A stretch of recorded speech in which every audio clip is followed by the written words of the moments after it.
Quand Moïse était sur la montagne, Dieu lui a demandé de redescendre. Moïse est donc descendu de la montagne avec les 2 tables du témoignage dans ses mains, sur lesquelles les 10 commandements étaient écrits. En voyant ce qui se passait dans le camp, sa colère s'enflamma et il brisa les 2 tables de pierre. Alors Moïse se plaça à la porte du camp, en s'écriant « À moi ceux qui sont pour l'Éternel ». Et tous les fils de Lévi s'assemblèrent auprès de lui. Il leur dit que chacun de vous mette son épée au côté. Traversez et parcourez le camp, d'une porte à l'autre, et que chacun tue son frère, son parent. Peu importe que cela peut être, tuer simplement ces personnes. C'est parce qu'elles ont adoré les idoles et qu'elles ont adoré le veau d'or. Peu importe la nature de vos relations avec lui. Vous devez le mettre à mort. Le prix payé par les Lévites, beaucoup pensent que c'était vraiment trop cruel. Qui pourrait tuer ses propres frères et ses amis? Parmi les 12 tribus, 11 n'ont pas bougé. Ils pensaient que le prix était trop élevé. Uniquement les Lévites ont obéi.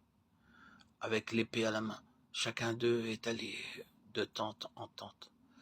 Environ 3000 hommes furent ainsi mis à mort, et ils étaient alliés ou amis des Lévites. La fonction de prêtre fut donnée aux Lévites. À partir de la tragédie du veau d'or, seule la maison d'Aaron, la tribu de Lévi, a pu exercer la prêtrise, alors que les Israélites, en tant que nation, n'ont pas pu être un peuple composé de prêtres.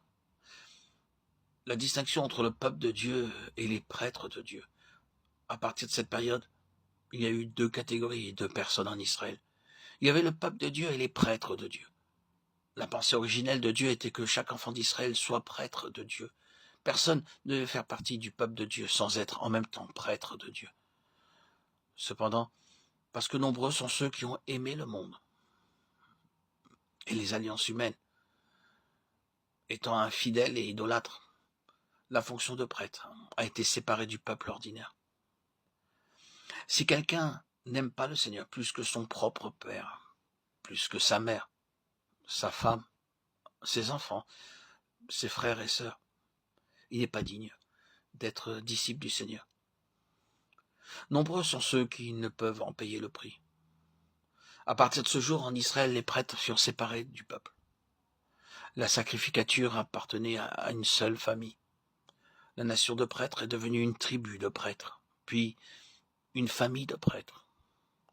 La tribu de Lévi, peuple de Dieu, était aussi une tribu composée de prêtres de Dieu. Ceux qui formaient les 11 autres tribus ne pouvaient pas être appelés des prêtres de Dieu. C'est une chose très sérieuse. Il est important de savoir si nous faisons partie seulement du peuple de Dieu ou si nous sommes aussi à son service, en ayant cette part à la sacrificature.